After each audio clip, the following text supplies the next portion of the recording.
It's hard to really state the emotions that were in the room because, she had been waiting so long for this moment, and it was incredible. She just looked over and just said, "Thank you, thank you, thank you," and it was just, so emotional, and to see that was amazing. I'm Kelsey Fink, and I live in Essex, Vermont. So I first thought about becoming a surrogate when I started reading emails from Front Porch Forum, someone talking about needing surrogates, and I had just had my second child, my daughter who's now 3, and I sort of joked with my husband because he knew that I don't like to be pregnant, and I sort of said, you think I would ever do this? We had a lot of friends that had gone through infertility and just troubles with pregnancy, and I just felt like this was a privilege I had to be able to become pregnant.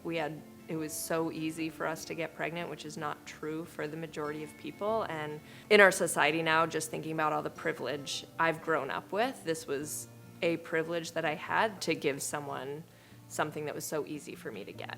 I, had a couple interviews sort of with Jess, a couple talks with Jess, just so she could get to know me and why I was interested in surrogacy and what my personality was like.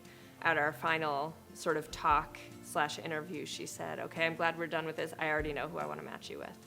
They were from Michigan, similar to us, very sort of open and honest. She, I think the next day, put my profile on and had already told that couple about my profile. They read ours and accepted us. We read their profile, accepted them. And then we had a phone conversation with them. It was just incredible what they had been through. And again, coming off of easy pregnancies, relatively easy, I was so happy to be with a couple where I could, help them achieve their goal of being parents. They had gone through IVF. They had tried for a really long time, didn't really know why things were going wrong. Had a procedure done and got pregnant immediately after she had that procedure done, but carried the baby to term and had a stillbirth and almost died in the process of the birth.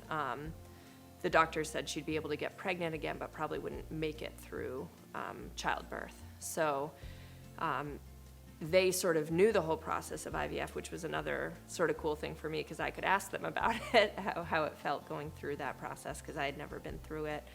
I shared a lot at the beginning that I wanted to go through this experience with my parents. I think first and foremost I shared with them, and they sort of looked at me like I was nuts because they also know I hate being pregnant. I get a lot of nausea throughout the 9 months, so they knew that it was not something that I enjoyed. But when I explained to them why I wanted to do it, they said, "Oh yeah, this is right up your alley." This did not surprise them at all, and they were completely supportive from the beginning.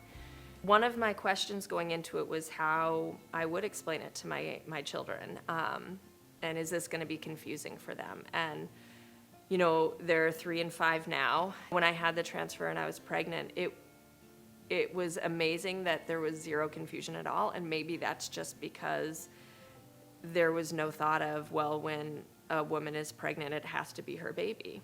And so for us, it was Mama has a baby in her belly, and it's not our baby. It's these other people that we know now. And they got to meet the intended parents who came for the 8-week ultrasound. They came and were so wonderful to my children, and my children took to them, which was very strange because my children are very shy. One of the misconceptions that I had was when I looked into it initially and was happy when this wasn't the case, was that it would possibly be my egg. So I would have some genetic, link to this baby, and knowing that at least Vermont Surrogacy Network doesn't do any of that type of transfer where it's your egg, made me feel a lot better. A lot of people feel like it's going to be really hard after the birth to give up the baby, which feels funny to say because it's not my baby. For me, I'll be honest, it felt so great to see that family have this baby that they've been wanting for so long. The first thing I wanted to do, my husband was there and I just cried and said, "I want my kids." That's all I wanted to do is hug my kids. I didn't feel that kind of pain or loss because it felt so good to see them gain a family. They came about a month before. They got an Airbnb and nearby and came to all the appointments leading up to the birth, and they were able to be in the room at the birth. She was ready in a chair right as the baby came out, and put her right on her chest, and so they were there for it, so, which was wonderful. I think we were all in there together for about 20 minutes, and then I had to stay. But they were able to sort of go to their own space and be a family, and like so kind and wonderful, and just to be able to hold that child. I mean, I think it was amazing. It was an amazing experience. So, and we'll always now have a second family out in Michigan, which is lovely. So.